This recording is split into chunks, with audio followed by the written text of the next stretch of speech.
اس سلسلہ اجتماعات کے اعتبار سے الوداعی تحفہ ہوگا۔ اب میں آغاز کر رہا ہوں۔ پہلی بات، اس سبب میں 3 باتیں مجھے کہنی ہیں۔ سب سے پہلی بات یہ کہ زندگی کی سب سے بڑی حقیقت موت ہے۔ ہم بھلائے رکھتے ہیں، اپنے ذہن سے اسے دور رکھتے ہیں، لیکن واقعہ یہ ہے کہ زندگی کی سب سے بڑی حقیقت موت ہے۔ خدا کے منکر پیدا ہوئے ہیں، لیکن موت کا انکار کرنے والا تو کوئی پیدا نہیں ہوا۔ اس لیے میں نے آیت آپ کو سنائی، کل نفس ذائقۃ الموت، ہر سی نفس کو موت کا مزہ چکھنا ہے، ہر جاندار کو موت کا مزہ چکھنا ہے۔ ثم الینا ترجعون، پھر ہماری طرف لوٹا دیے جاؤ۔ تو زندگی کی سب سے اہم حقیقت موت، اور موت کے بعد رجوع الی اللہ، آخرت، یہ سب سے بڑی حقیقت ہے۔ ایک حقیقت سب مانتے ہیں، سب جانتے ہیں، دوسری حقیقت کے اوپر پردہ پڑا ہوا ہے۔ میں نے اس اعتبار سے نوٹ کیا، یہ الفاظ قرآن میں 3 مرتبہ ہے، کل نفس ذائقۃ الموت، ہر جاندار کو موت کا مزہ چکھنا ہے۔ انبیاء اس سے مستثنا نہیں رہے، رسول اس سے مستثنا نہیں رہے، اولیاء اللہ مستثنا نہیں رہے۔ وقتی طور پر استثناء حضرت عیسیٰ کا ہے کہ ابھی وہ زندہ ہیں، لیکن عیسیٰ یاتی علیہ الموت، حضور نے فرمایا عیسیٰ پر بھی موت آئے گی، جب دوبارہ آئیں گے زمین پر اتریں گے، پھر اس کے بعد ان پر موت وارد ہوگی، ان کی نماز جنازہ پڑھی جائے گی، انہیں دفن کیا جائے گا حضور کے پہلو میں، شادی بھی کریں گے، اولاد بھی ہوگی۔ باقی تو یہ ہے کہ کل نفس ذائقۃ الموت، سب کو موت کا مزہ چکھنا ہے۔ عیسیٰ بھی بالآخر اس سے مستثنا نہیں رہیں گے، بلکہ قرآن میں ایک جگہ کہا گیا ہے افإن مت فهم الخالدون، کیا ہے نبی اگر آپ کا انتقال ہو گیا تو یہ کیا ہمیشہ رہیں گے؟ کون ہے دنیا میں جو ہمیشہ رہے؟ انتقال تو ہونا، آپ کا بھی ہونا ہے۔ انک میت وانہم لمیتون، یہ تو مختصر ترین الفاظ تھے۔ اس سے آگے بڑھیے، سورہ انبیاء میں فرمایا کل نفس ذائقۃ الموت وَنَبْلُوكُمْ بِالشَّرِّ وَالْخَيْرِ فِتْنَةً وَإِلَيْنَا تُرْجَعُونَ، ہر جاندار کو موت کا مزہ چکھنا ہے، اور اس سے پہلے پہلے ہم تمہیں آزماتے رہیں گے، خیر کے ذریعے بھی، بھلائی دے کر، صحت دے کر، دولت دے کر، اولاد دے کر، شہرت دے کر، اور برائی کے ذریعے سے بھی، تنگ دستی دے کر، بے عزتی دے کر، اہانت دے کر، ذلت دے کر، وَإِلَيْنَا تُرْجَعُونَ، اور پھر ہماری طرف لوٹائے جاؤ گے۔ یہ وہ دوسری حقیقت جو میں نے کہا کہ جس پر پردہ پڑا ہوا ہے، بہت بڑا پردہ ہے۔ لوگ یہی سمجھتے ہیں کہ یہی دنیا کی زندگی ہے۔ قرآن کہتا ہے إِنَّ الدَّارَ الْآخِرَةَ لَهِيَ الْحَيَوَانُ لَوْ كَانُوا يَعْلَمُونَ، یہ تو آخرت والی زندگی ہے جو اصل زندگی ہے، کاش کہ انہیں معلوم ہوتا۔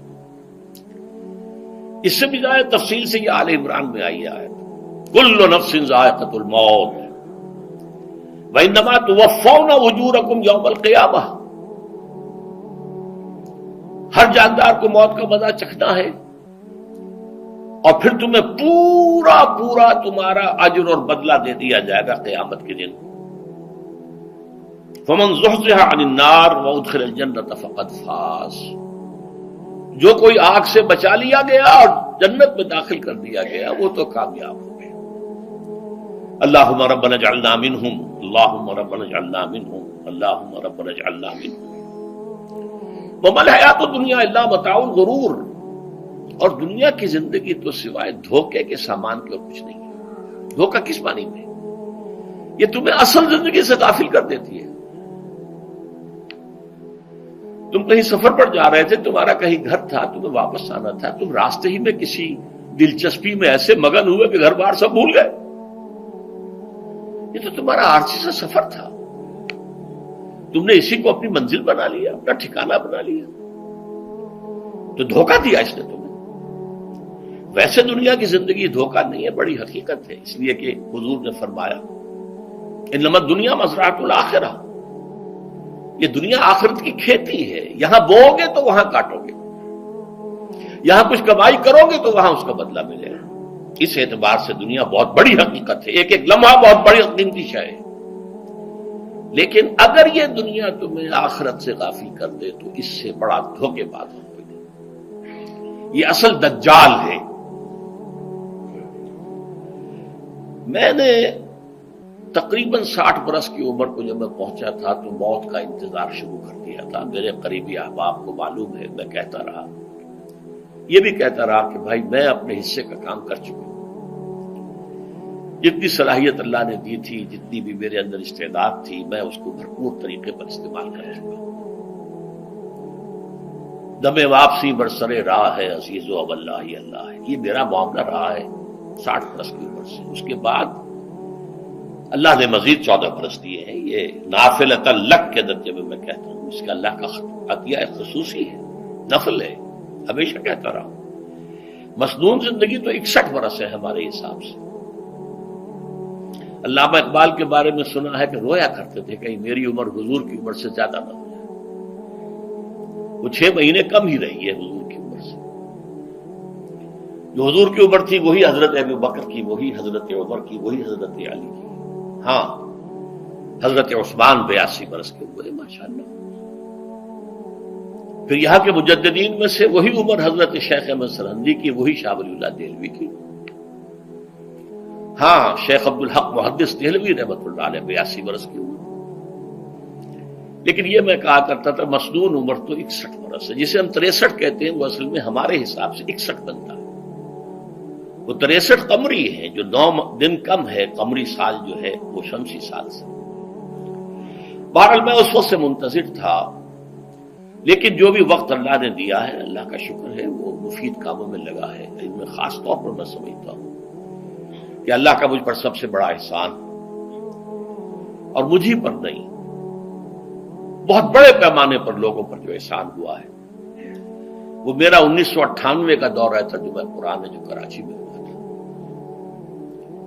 1998 کے مارچ میں میرا بڑا آپریشن ہوا، دونوں گھٹنے تبدیل کیے گئے، لیکن 98 کے آخر میں، حالانکہ میں چل نہیں سکتا تھا، کراچی میں مسجد جو ہے اونچی ہے، دوسری منزل پر ہے، تو خاص ریمپ بنایا گیا جس کے ذریعے میں ویل چیئر پر مجھے لے جایا جاتا تھا۔ میں نے درس کیا۔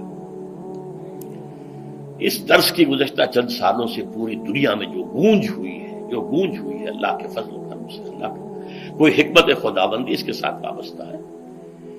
اس میں میرے کسی کام کو دخل نہیں ہے، میری کسی کوشش کو دخل نہیں ہے۔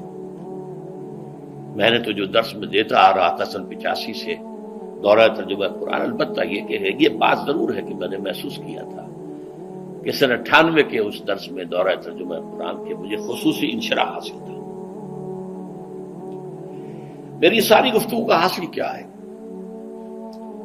دیکھیے، نظریاتی تحریکوں کا تعلق اشخاص سے نہیں ہوتا، ٹھیک ہے، کوئی اس کا داعی ہوتا ہے، کوئی اس کا مؤسس ہو جاتا ہے، کوئی اس کا آغاز کرنے والا ہوتا ہے، لیکن نظریاتی تحریک افراد سے وابستہ نہیں ہوتی۔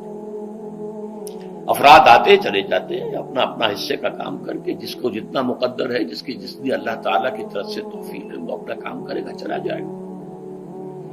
یہ چمن یوں ہی رہے گا اور ہزاروں جانور اپنی اپنی بولیاں سب بول کر اڑ جائیں گے۔ مبارک ہیں وہ لوگ جنہیں قرآن کی بولی بولنا نصیب ہو جائے۔ وَإِنْ يَحْسَبُ أَنِّي مِنْهُمْ، مجھے گمان ہے، اللہ کا فضل ہے کہ میں ان میں سے ہوں، میں نے قرآن کی بولی بولی ہے، اور قرآن مجید کو جیسا کہ وہ ہے، ایز اٹ از، اپنے کو مذمومہ خیالات، اپنے کوئی ذہن سے زائدہ نظریات کو میں نے اس میں دخل نہیں دیا، جسے انگریزی میں آپ آبجیکٹیولی کہتے ہیں۔ خالص معروضی طور پر قرآن کو پڑھا ہے، قرآن کو قرآن سے سمجھا ہے، یا پھر سیرت رسول سے سمجھا ہے۔ میں لفظ سنت کی بجائے سیرت استعمال کر رہا ہوں۔ قرآن مجسم حضور تھے صلی اللہ علیہ وسلم، اور حضور کی سیرت اور حیات جو ہے وہ قرآن مجید کی اصل تفسیر ہے۔ یہ حقیقت بھی بہت کم لوگوں کے علم ہے۔ وہ احادیث کا نام تو لیتے ہیں، احادیث بھی ہے، سیرت بھی تو احادیث ہی سے ہمیں ملتی ہے، لیکن میں خاص طور پر سنت یا حدیث کی بجائے سیرت کا استعمال کرتا ہوں۔ قرآن کی 2 سورسز ہیں، قرآن خود اور سیرت رسول صلی اللہ علیہ وسلم۔ بہرحال انشاءاللہ العزیز یہ کام بڑھے گا، چلے گا، یہ میں ابھی بعد میں عرض کروں گا۔ دوسری بات جو میں نے آیت پڑھی آپ کو، وَمَن نُعَمِّرْهُ نُنَكِّسُ فِي الْخَلْقِ أَفَلَا يَعْقِلُونَ، بہت بڑی حقیقت زندگی کی یہ بھی ہے، جس کی ہم عمر زیادہ کر دیتے ہیں اس کی خلقی صلاحیتوں میں کمی کر دیتے ہیں۔ موٹی بات ہے، بڑھاپا آئے گا، ہمیشہ کی مانی ہوئی بات ہے۔ اگرچہ جوانی میں آدمی بڑھاپے کا تصور نہیں کرتا، لیکن بڑھاپا آنا ہے، یہ بھی ایک حقیقت ہے موت کی طرح۔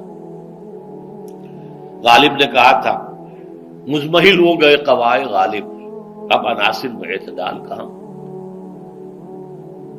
ایک صاحب نے مجھے شعر سنایا تھا، ابراہیم صاحب سے، ٹونک کے رہنے والے، ذوف پیری بڑھ گیا، جوش جوانی گھٹ گیا، اب عصا بنوائیے نخلے تمنا کاٹ کر۔ یہ تمنائیں جو ہیں طول العمر، انہیں کاٹو، اب گئی جوانی، امنگوں والا دور گیا، اور یہ جو تمناؤں کا پودا ہے اس میں سے لکڑی لے کر عصائے پیری بنوا لیجیے۔ اب بڑھاپے کے لیے ایک عصا درکار ہے۔ بڑا پیارا شعر ہے، ذوف پیری بڑھ گیا، جوش جوانی گھٹ گیا، اب عصا بنوائیے نخلے تمنا کاٹ کر۔ ابھی 2-3 دن ہوئے ہیں یہاں پر جو خانہ فرہنگ ایران ہے اس کے ڈائریکٹر آئے تھے، انہوں نے فارسی کا ایک شعر سنایا، بڑا پیارا شعر ہے، در جوانی گفتم کہ شعر شعر است اگرچہ پیر بود۔ جوانی میں میں یہ کہا کرتا تھا کہ شعر تو شعر ہی ہوتا ہے، چاہے بوڑھا ہو جائے، بوڑھے ہونے سے اس میں کیا فرق واقع ہو جائے، شعر شعر است گرچہ پیر بود۔ چوب پیری رسیدم، جب میں خود پیری اور بڑھاپے کو پہنچ گیا، دیدم، تو مجھے یہ بات نظر آئی کہ پیر پیر است گرچہ شعر بود، بوڑھا بوڑھا ہی ہوتا ہے چاہے وہ شعر ہی کیوں نہ ہو۔ تو یہ بڑھاپا جو ہے یہ زندگی کی دوسری بڑی حقیقت ہے۔ اس کا ایک اثر تو سب کو معلوم ہے، قوائے غالب جو میں نے کہا، بڑھاپے کا عام نتیجہ جسمانی ضعف، سب جانتے ہیں، لیکن مجھ پر اور کچھ اور لوگوں پر بھی خاص طور پر اس کا جو ایک اثر ہوتا ہے، یہ مجھ پر ہوا ہے، وہ ہے یادداشت کی کمزوری۔ اور یہ میں کئی سال سے محسوس کر رہا ہوں، میری پرانی یادداشت بڑی مضبوط ہے، قوی ہے، اس میں کہیں کوئی کمی نہیں ہے، لیکن ریسنٹ پاس کی چیزیں جو ہے، پچھلے 5-6 سال کے واقعات مجھے یاد نہیں رہتے، اشخاص سے ملا ہوں اور دیکھ کے پہچان لیتا ہوں، کئی بار ملاقات ہوئی ہے، نام یاد نہیں آتا، تاریخیں اور اشخاص کے نام کے اعتبار سے تو خاص طور پر کئی سال سے میری جو میموری ہے وہ امپیئرڈ ہے، اور میں محسوس کرتا رہا ہوں کچھ عرصے سے کہ عین تقریر کے دوران محسوس ہوتا بلیک آؤٹ ہو گیا، اور مجھے سلسلہ کلام جوڑنے کے لیے سوچنا پڑا۔ بعض اوقات 1000 کروڑ مرتبہ بولے ہوئے الفاظ غائب، اب چاہے کتنا ہی زور لگا لوں وہ لفظ یاد نہیں آئے گا، ہاں تھوڑی دیر کے بعد خود بخود یاد آ جائے گا۔ میرے اس آپریشن سے اب کچھ عرصے پہلے تک جو میری تقریریں یہاں ہوئی ان میں بہت سے لوگوں نے نوٹ کیا، میری تقاریر میں اب وہ روانی نہیں رہی تھی، وہ جو کراس ریفرنسز آیا کرتے تھے، جس کے بنا پر ایک مولانا عبد الکریم پاریخ صاحب تھے ناگپور کے، انڈیا کے، مولانا علی میاں کے وہ خلفاء میں سے، انہوں نے تفسیر بھی لکھی ہے قرآن کی، وہ ایک مرتبہ لاہور آئے تھے تو مجھ سے بھی ملاقات ہوئی، میرا درس بھی سنا، پھر یہاں وہ ایک دینی ادارے میں گئے، وہاں میرے خلاف باتیں ہو رہی تھی، تو انہوں نے کہا بھائی اس شخص کی کیا بات کرتے ہو، اس کے سامنے تو معلوم ہوتا ہے کہ قرآن کھلا ہوا ہے، جہاں سے چاہے لے لے، پھول کھلے ہیں گلشن گلشن، لیکن اپنا اپنا دامن، تم کیا بات کر رہے ہو اس کے بارے میں؟ تو عبد الکریم پاریخ صاحب کی وہ جو تاثر تھا وہ صحیح تھا، کراس ریفرنسز کا آنا، القرآن یفسر بعضہ بعضا، اس میں بہت کمی آ گئی۔ بہرحال اس کے علاوہ تیسری چیز ہوتی ہے بڑھاپے میں ریزسٹنس کی کمی کی وجہ سے عوارض. بلڈ پریشر کا میں مریض ہوں اور کوئی 25 برس سے ہوں، شوگر کا میں مریض ہوں اور کوئی 5 برس سے ہوں. ایک خاص برس جو مجھ پر آیا ہے آج سے 4 سال پہلے، اس کی ایک تاریخ ہے. یہ جو امراض دماغی کے ماہرین ہیں یہ کہتے ہیں کہ ایک مرض ہے بائی پولر ڈپریشن.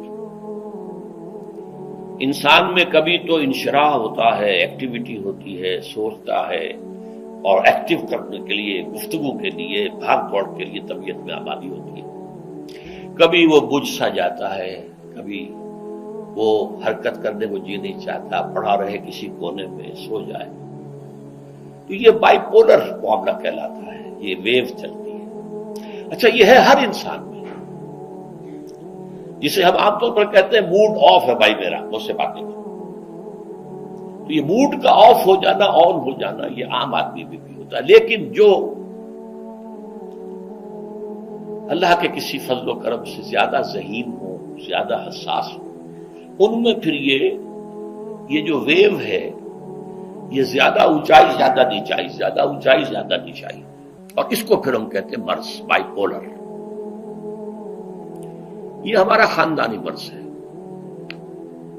والد صاحب کا تھا، وہ تھا، بڑے بھائی اظہار احمد صاحب کو ہوا، میری بڑی ہمشیرہ کو ہوا.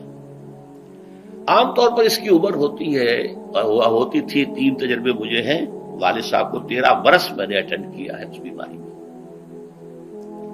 سن 52 سے 65 تک جبکہ ان کا انتقال ہوا. یہ عام طور پر شروع ہوتا ہے 50 برس کے لگ بھگ.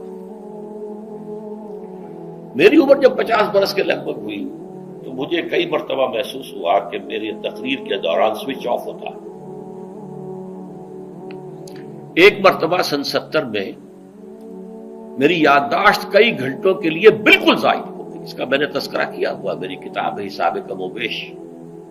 جو کیفیت مجھ پر گزری تھی، جس کرب کے عالم میں وہ چند گھنٹے مجھ پر گزرے تھے، میں انہیں الفاظ میں بیان نہیں کر سکتا. آدمی خراب ہے، نہ ابتدا کی خبر ہے، نہ انتہا معلوم، کچھ بھی نہیں. میں جب 50 برس کا ہوا اور یہ ایک مرتبہ مجھے جھٹکے لگے مسجد سمن آباد کے اندر، تو میں نے ڈاکٹر رشید چودھری صاحب سے، وہ میرے والد صاحب کے بھی والد رہے تھے، میں نے ان سے کہا کہ یہ ڈینجر زون میں داخل ہو گیا. ان کا نہیں، آپ کو یہ نہیں ہوگا، اس لیے کہ آپ اللہ کے کتاب کی خدمت کر رہے ہیں. تو ان کی یہ بات تو پارشلی ٹروتھ نکلی کہ 70 برس کی عمر میں مجھ پر یہ 20 برس اللہ تعالیٰ نے مجھے اس میں ایک بونس دے دیا. 70 برس میں ظہور ہوا. اس کا ایکسائٹنگ کاز بنا ہے افغانستان میں جو حادثہ ہوا طالبان کے ساتھ. اتنا صدمہ مجھے تھا، ایک دم بیٹھ گیا. یہ چیز جو ہے ابھی کنٹینیو کر رہی ہے.